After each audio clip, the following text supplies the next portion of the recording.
Alors bonjour à toutes et à tous. Aujourd'hui, on va travailler sur notre séance d'introduction à notre nouvelle séquence, Dire l'amour. Et l'idée, c'est de vous proposer déjà un petit récapitulatif de ce qu'on avait fait ensemble en classe la dernière fois, sur les définitions de l'amour et de la poésie que vous aviez données en groupe. Et puis de voir également un premier texte ensemble, que vous pourrez travailler à travers certaines activités que je vais vous suggérer en fin de vidéo. Donc pour revenir donc à notre séquence Dire l'amour, on avait commencé par définir ce que c'était que l'amour, et vous aviez dit que c'était pas un sentiment facile à définir, mais qu'en revanche c'était quelque chose que tout le monde ressentait. Que tout le monde ressent, mais à des degrés divers. On dit aimer pour plusieurs choses.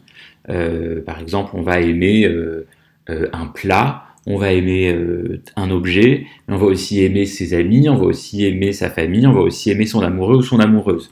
On avait vu que c'était pas exactement la même chose. Donc on avait vu qu'il y avait beaucoup de degrés et d'objets différents de l'amour. Et quelque chose qu'on avait pu dire dans certains groupes, c'est que l'amour, c'était pas toujours quelque chose d'heureux, ça pouvait aussi rendre malheureux. Par exemple, si on n'est pas aimé en retour. Donc que l'amour, ça peut pas être défini exclusivement positivement ou négativement, ça peut être les deux. Donc c'est très difficile à définir l'amour, c'est difficile de dire simplement l'amour c'est l'amour de telle chose, puisqu'on peut aimer beaucoup de choses. Et c'est difficile de dire c'est un sentiment qui nous rend heureux, puisque il peut également nous mener à la tristesse. Dans un groupe, on avait également évoqué le fait que l'amour avait des manifestations physiques, et que c'était quelque chose en tout cas qui nous attirait vers quelqu'un d'autre, à la différence de la haine qui va plutôt nous amener à éviter la personne. Ensuite, vous aviez défini la poésie, on n'avait pas eu le temps de classer ensemble vos différentes remarques, mais voilà, les trois choses que vous aviez dites, en fait, sont les suivantes. Il y a trois critères pour parler de poésie. Un critère formel, on reconnaît un poème parce qu'il est écrit en vers, parce qu'il y a des strophes, parce qu'il y a des rimes, donc ça c'est un critère de la forme. On n'a même pas besoin de le lire en réalité. Rien qu'à le voir, on sait que c'est un poème. Il y a aussi un critère thématique, on parle de certaines choses dans un poème, par exemple l'amour, par exemple la nature.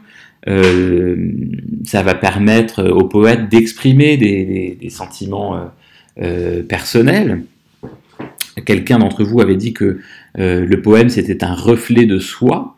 Ça me paraît plutôt bien dit. Et puis, il y a un dernier critère qui est un critère qu'on pourrait dire esthétique. Esthétique, de même qu'on parle de chirurgie esthétique, c'est la chirurgie qui doit nous rendre belles. Il y a un critère de beauté dans la poésie. La poésie, elle est agréable à lire, elle sonne bien, et le poète choisit bien ses mots pour que justement il y ait comme une petite musique dans le poème. Et donc on peut se demander un petit peu, à partir de ces deux tentatives de définition, quel est le rapport qui existe entre la poésie et l'amour? Pourquoi est-ce qu'on écrit des poèmes lorsqu'on est amoureux? Autrement dit, pourquoi la poésie est-elle le moyen d'expression privilégié de l'amour? Et pour répondre à cette question, on va travailler ensemble sur un texte qui est écrit par un poète latin qui s'appelle Ovide, un texte des Métamorphoses. Et ce texte parle du mythe d'Orphée et Eurydice. Peut-être que certains d'entre vous connaissent ce mythe. En tout cas, le tableau qui est présent là à l'arrière de cette diapositive illustre ce mythe. Donc l'homme, c'est Orphée, et la femme, c'est Eurydice. Sur ce tableau, vous pouvez déjà voir qu'il marche devant elle et qu'il tient brandi devant lui un instrument de musique à cordes qui s'appelle une lyre. Lyre.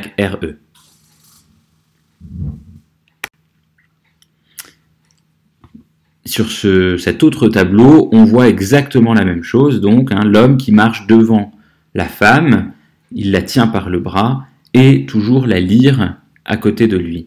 Donc, ce que je vais faire tout de suite, c'est que je vais vous lire le texte extrait des Métamorphoses.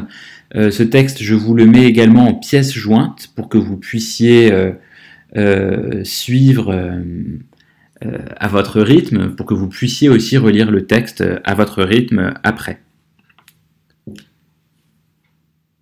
Tandis que la nouvelle épouse, accompagnée d'une troupe de naïades, se promenait au milieu des herbages, elle périt, blessée au talon par la dent d'un serpent.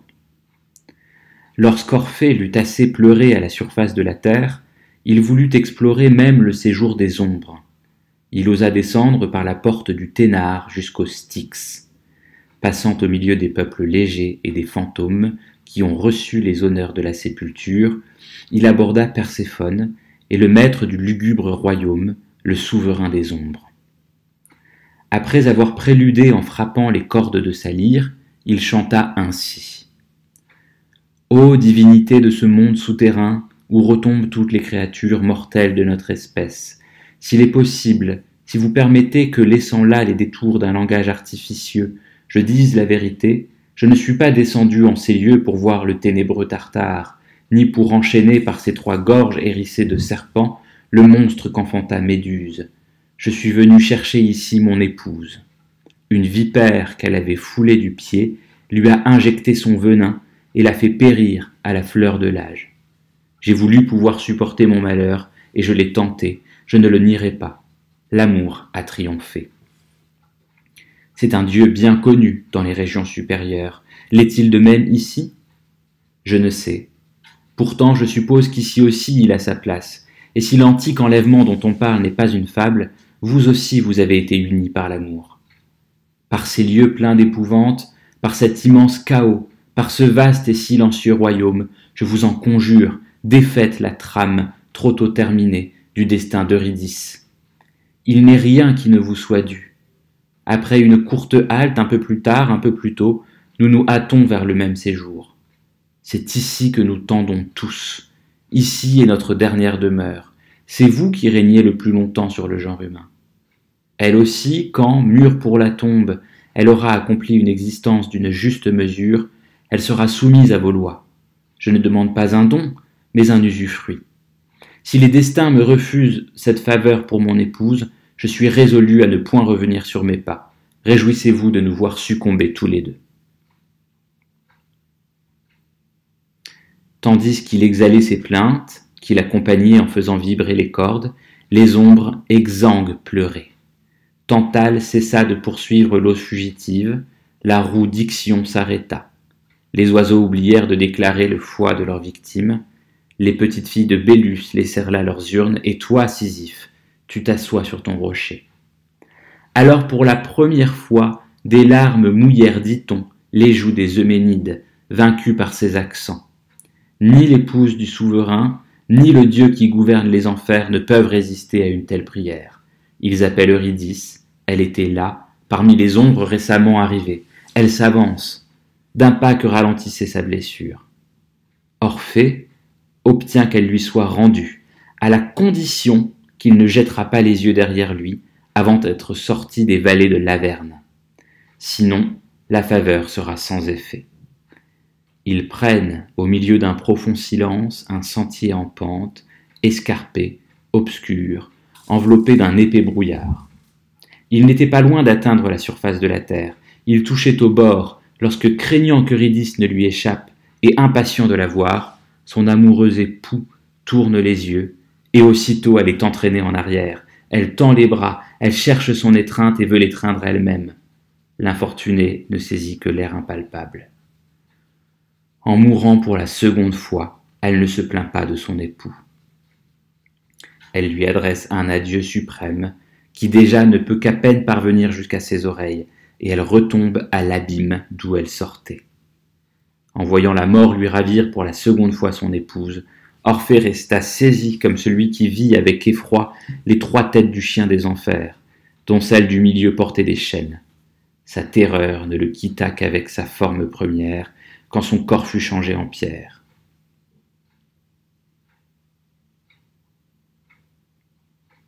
Orphée a recours aux prières.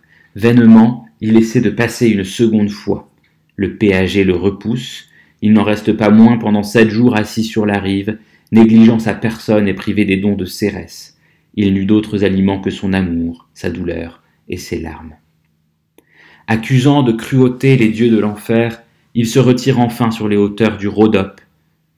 Pour la 3e fois, le Titan avait mis fin à l'année, fermée par les poissons habitants des eaux, et Orphée avait fui tout commerce avec les femmes, soit parce qu'il en avait souffert, soit parce qu'il avait engagé sa foi. Nombreuses cependant furent celles qui brûlèrent de s'unir à ce poète qui chantait sa douleur. Ce fut même lui qui apprit au peuple de la Thrace à reporter leur amour sur des enfants mâles et à cueillir les premières fleurs de ce court printemps de la vie qui précède la jeunesse. Tandis que par ses accents, le chantre attire à lui les forêts et les bêtes sauvages, tandis qu'il se fait suivre par les rochers eux-mêmes, voici que les jeunes femmes, la poitrine couverte, aperçoivent du haut d'un tertre Orphée qui marie ses chants au son des cordes frappées par sa main.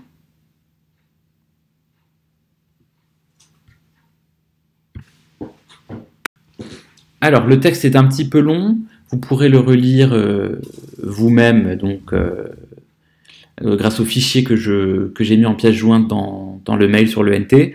Je vous propose 2 activités. La première activité, c'est de répondre au QCM sur ce texte-là. Le lien, pareil, il est dans le commentaire de la vidéo. Et la deuxième activité, c'est je vous propose à partir soit des tableaux qu'il y a dans ce diaporama, dans cette vidéo, soit à partir de l'histoire d'Orphée et Eurydice, d'écrire 4 vers. Vous occupez pas du nombre de syllabes pour l'instant. Écrivez 4 vers, il faut qu'il y ait des rimes par contre. Il faut qu'il y ait 2 rimes différentes. Donc 4 vers, 2 rimes. Donc il y a 2 mots qui vont rimer entre eux et 2 autres mots qui vont rimer entre eux. Et il faut que ces 4 vers, ils parlent de l'amour. De l'amour et de l'histoire donc d'Orphée et Eurydice. Ce que je vous propose de faire, c'est d'écrire ces 4 vers et soit de me les envoyer sur le NT, soit de les mettre en commentaire sur la vidéo. Voilà. C'est la fin de cette vidéo. Je vous souhaite un bon courage, travaillez bien et à bientôt.